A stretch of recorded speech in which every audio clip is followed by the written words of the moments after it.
What I'm witnessing right now is an absolute train wreck, and I'm sitting here with a front row seat, watching a family group chat self-destruct in real time.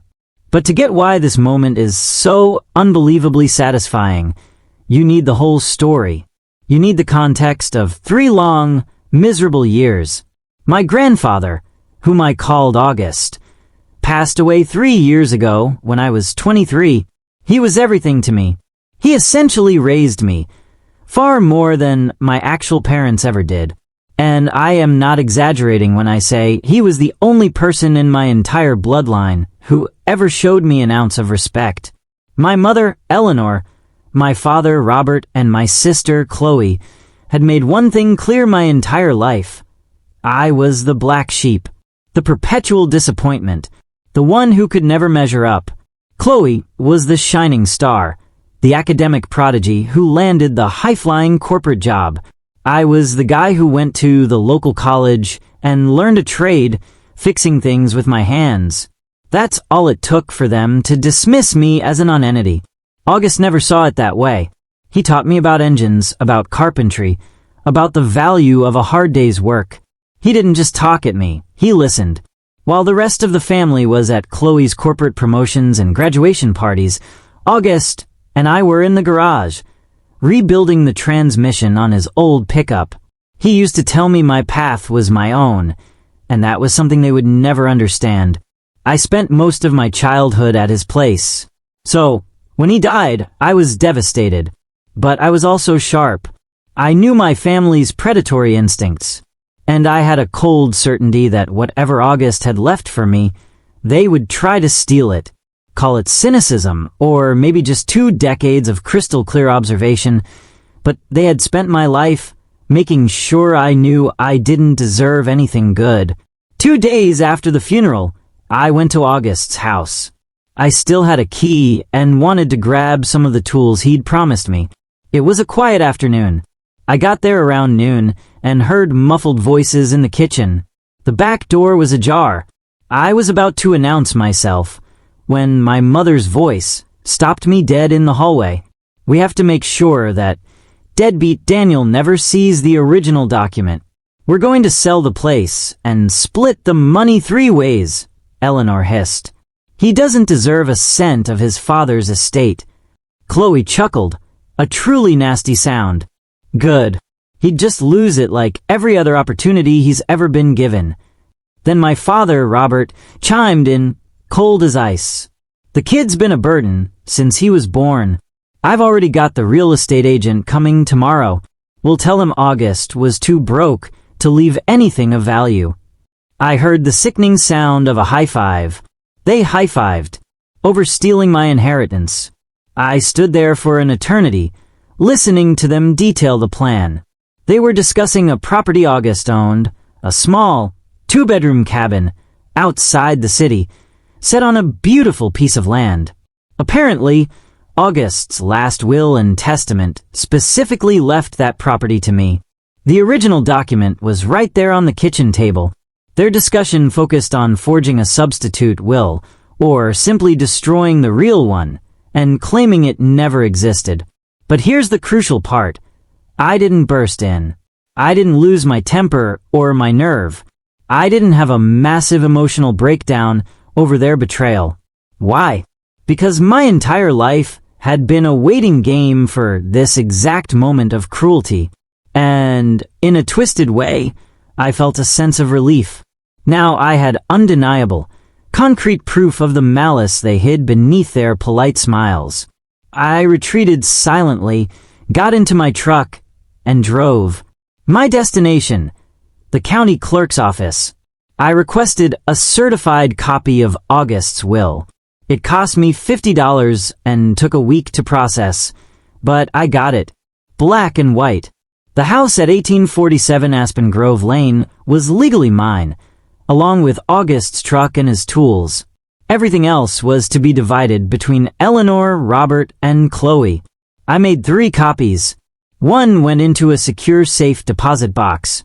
Another went to my best friend, Marcus, who lives 3 states away, with strict instructions not to open it unless I gave him a specific code word.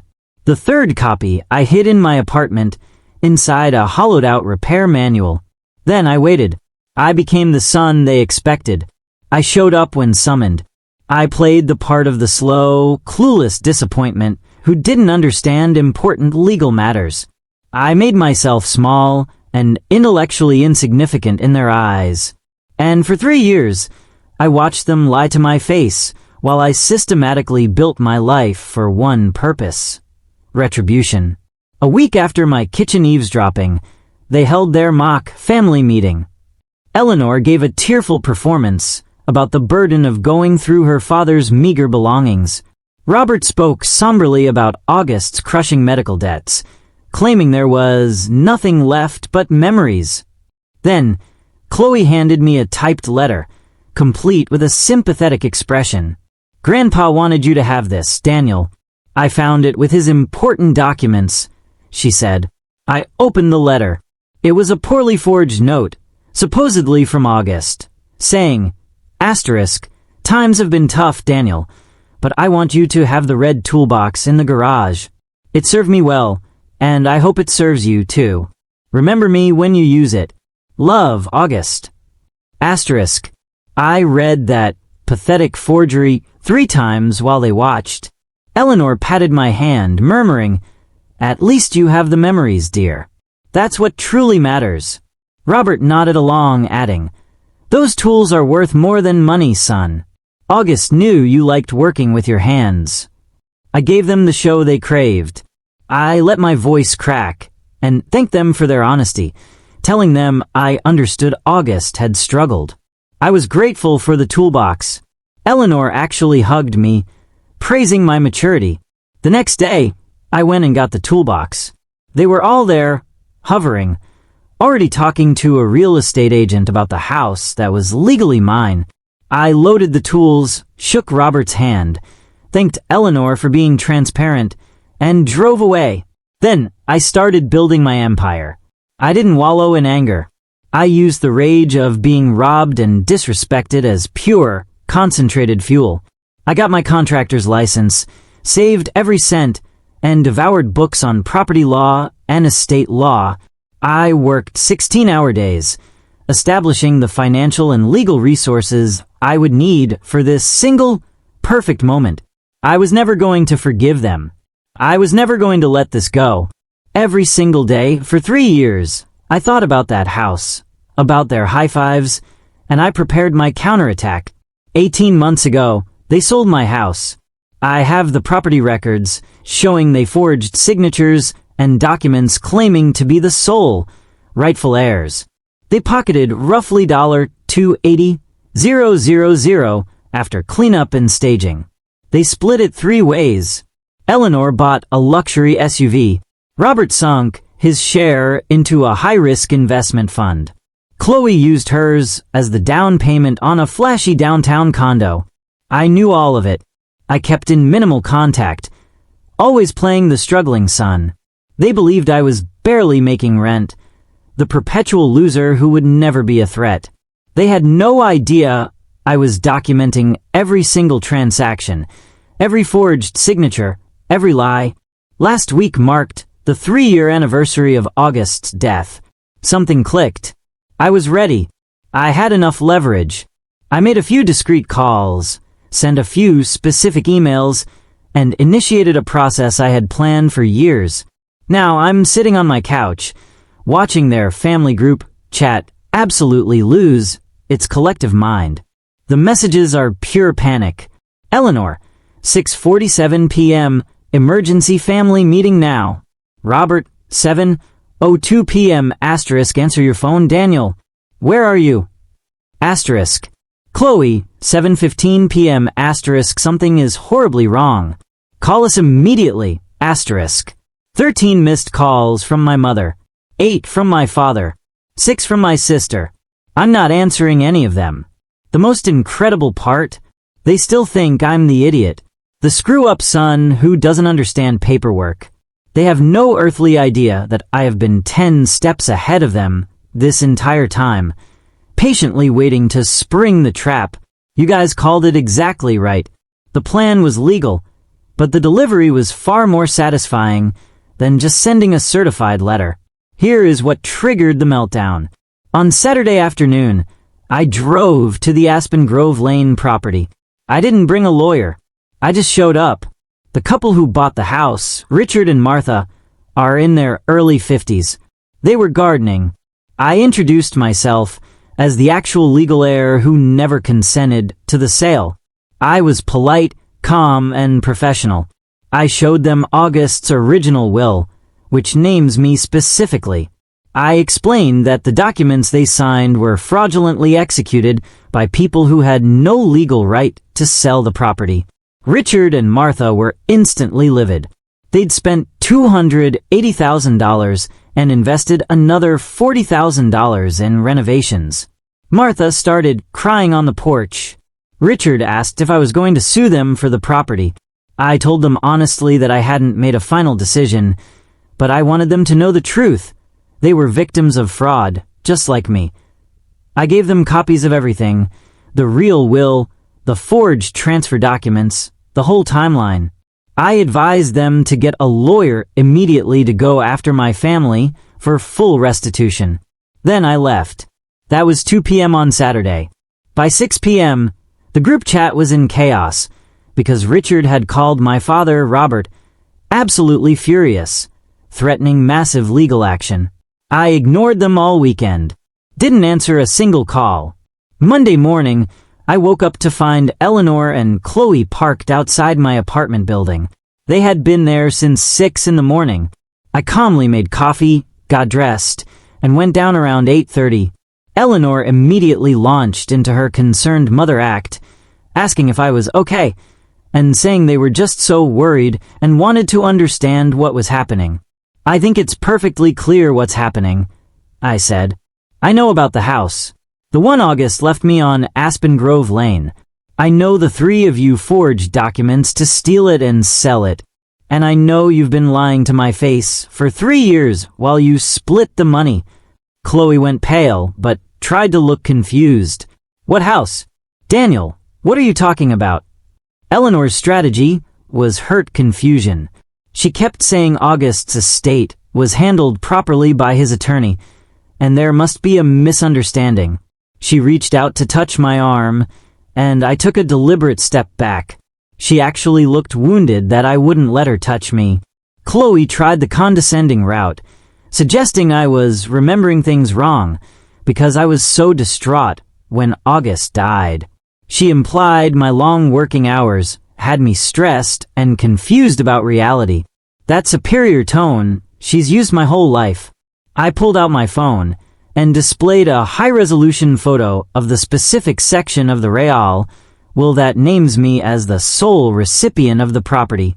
Both of their faces drained of color. That's when Robert arrived, pulling up behind Chloe's car.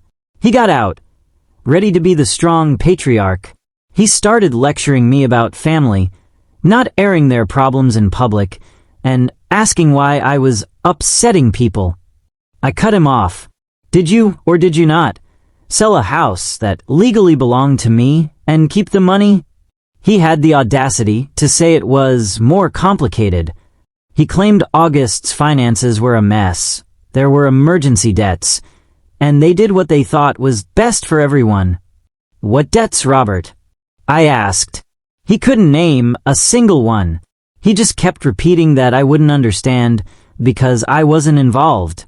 And why wasn't I involved in handling the estate for a property that was specifically left to me? I pressed. Because you were too young and too irresponsible to deal with that kind of responsibility, he shouted, finally letting the truth slip. There it was. The fundamental judgment.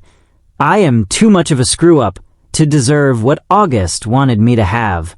Robert then actually suggested August must have changed his mind before he died and just never updated the paperwork. Eleanor jumped in, backing him up, saying they made a judgment call because I wasn't stable enough at 23 to manage a property. Chloe added that the house needed so much work, I would have lost it anyway. The three of them stood in my parking lot, trying to convince me that stealing hundreds of thousands of dollars was actually an act of selfless parental protection. When they finally stopped talking, I asked, "Are you planning to give me the money from the sale?" Robert scoffed. He said the money was allocated. Eleanor offered to help me with my rent over time if I would just drop this. Chloe, the successful golden child, offered to loan me $10,000 to make the whole thing go away. $10,000 out of the $93,000 she stole. "I want all of it," I said. "Every dollar you got from that sale, plus 3 years of interest. Figure out how to come up with the $280,000 and pay me back what you stole." Robert laughed in my face, calling me ridiculous and unrealistic. "Then sell Eleanor's SUV," I said, pointing to her luxury vehicle. "Cash out your investments, Robert. Chloe, refinance your condo or sell it. Figure it out the same way I had to figure out being robbed for 3 years." That's when the conversation turned truly vicious. Robert called me vindictive. Eleanor started crying, accusing me of being cold and cruel. Chloe called me selfish for trying to ruin her life over something that happened years ago. I looked at the 3 people who spent my entire childhood, making sure I knew I was worth less than nothing. "You have 1 week," I told them. 1 week to agree on a full restitution payment plan, or I'm taking every piece of evidence I have to a lawyer and pursuing every legal option available. Robert scoffed again, claiming I was bluffing, saying I didn't have the proof. "I have 3 certified copies of the will," I said. "I have documentation of the sale and the forged transfer documents. I've already talked to Richard and Martha, and they are getting their own lawyer. I've spent 3 years preparing for this exact conversation." The look on his face when he realized I wasn't the same stupid kid he'd been robbing was breathtaking. Eleanor asked how long I'd known. 3 years, I said, "since the day I overheard you high-fiving in August's kitchen about stealing from me." They left in a panic. It's now Wednesday night. Chloe has sent me a lengthy, tearful text, begging me to back off. She claimed she's struggling with the mortgage payments on the condo she bought with my money, and will lose everything if she has to pay me back her share. The irony is lost on her. And here's the real kicker. Robert's brother, my Uncle Arthur, got wind of the drama and is now asking questions about why August's estate was never properly probated. This is about to tear the family apart. I appreciate all the comments, but let me be clear, I am not backing down. They created this mess. They committed fraud. The fallout is entirely their responsibility, not mine. I have prepared for 3 years, and I'm not stopping now. I agreed to meet with Arthur's wife, Martha, not the same Martha who bought the house, thankfully, for coffee. I wanted to know what the extended family was saying. She was direct. She asked if the story about the stolen property was true. I showed her the documentation. She studied it and said, "I'm not surprised." She explained that there had been long-standing tension between Robert and Arthur over their own father's estate. Arthur had always suspected Robert of being dishonest with money. Hearing what happened to me confirmed his worst suspicions. Then, she asked me a question I wasn't ready for. Did I know why my parents treated me so differently from Chloe? I gave my usual answer. I was the disappointment. Chloe was the success. Martha looked uncomfortable. She explained that, before I was born, Eleanor had a difficult pregnancy with Chloe and was told she likely couldn't have more children. 5 years later, I came along, and the pregnancy was disastrous. Eleanor was on bed rest for months and nearly died during delivery. Robert, Martha explained, blamed you, like it was somehow your fault for existing. And Eleanor, she never really bonded with you the way she did with Chloe, because you represent a trauma. I sat there, processing the fact that for 26 years, my father has resented my very existence because my mother had a hard time giving birth to me. This wasn't an excuse. but it explained the fundamental malice. I was the scapegoat son, the living embodiment of their pain, and that's why they felt it was perfectly okay to steal from me. They felt I didn't deserve to exist, let alone inherit a house. I thanked Martha for telling me. She warned me that Eleanor's side of the family was circling the wagons and planning an intervention to pressure me into dropping the whole thing. She was right. The following Saturday, I walked into my aunt's house. It was a tribunal. Eleanor, Robert, and Chloe were there, along with grandparents, aunts, uncles, and cousins. My grandmother started by saying how disappointed August would be to see the family fighting, that family is more important than money. An aunt accused me of being selfish and vindictive. When they asked me to explain the misunderstanding, I asked, "How do you misunderstand stealing a house?" They all launched into their chorus of justifications. The house was in bad shape. I wasn't capable of maintaining it. The estate was complicated. They were protecting me. Then Eleanor played her ultimate card. She started crying, describing how she had almost died bringing me into the world, how she'd spent 26 years trying to do right by me. She said giving a house to a young, struggling adult would have been setting me up for failure, and she couldn't do that. "Not after everything I'd already been through because of you," she said. That was the last straw. I'd spent my life absorbing their malice, but hearing her confirm the core wound, that my life was a burden and an injury to her, finally broke my silence. I stood up, and the room went quiet. "You want to talk about family?" I said, my voice steady, cutting through the pity party. "You are not a family. You are a conspiracy. And I have spent 3 years watching you, recording you, and documenting your crime." I looked directly at Robert. "I have already provided the couple who bought my house with the evidence they need to sue you for fraud. The bank that holds the mortgage on your investments, Robert, will be receiving copies of the will and the forged property transfer documents on Monday.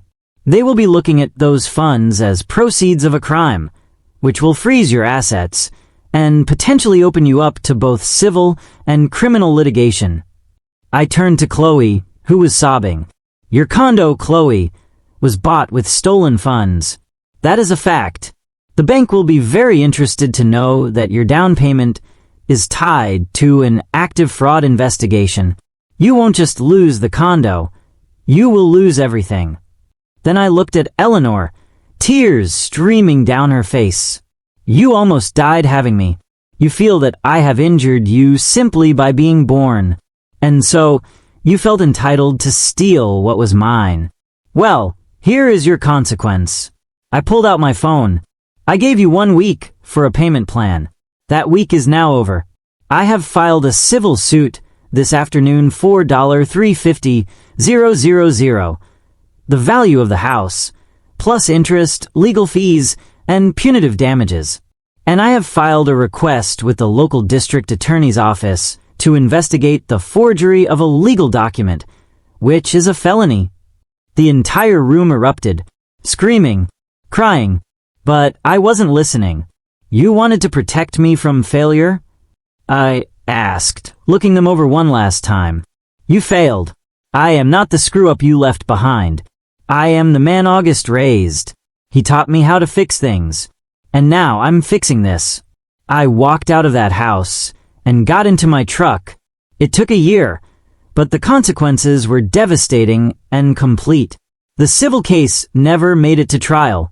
Faced with irrefutable evidence, the original will, the forged documents, the testimony of Richard and Martha, and the threat of criminal charges, they folded. My parents' lawyer negotiated a settlement. They were forced to sell everything. Robert's frozen investment account was liquidated. Eleanor had to sell her SUV. Chloe's condo was sold at a loss, and she moved back in with my parents. The total amount paid to me in the final settlement was $365,000. I used that money to finally buy a property, a small fixer-upper with a huge garage, perfect for my contracting business. I bought a new truck, and in the garage proudly sits August's red toolbox. I haven't spoken to Eleanor, Robert, or Chloe since the day I walked out of that family tribunal. They tried a few more times to contact me, but I never answered. They are no longer a part of my life. I have moved on from the role of the disappointment son. My Uncle Arthur was the only family member I kept contact with. He confirmed that Robert had a pattern of financial dishonesty and had been robbing the family for years. Arthur and his wife became my new family. I am 27 now. I own my home, run my own successful business, and have learned a profoundly important lesson. The best revenge is not in destruction, but in the creation of a life they swore you could never have. They wanted me to be a failure who didn't deserve August's legacy. Instead, I used their crime as the fuel to build my own, and I wouldn't change a thing. Justice, I discovered, is a dish best served 3 years cold.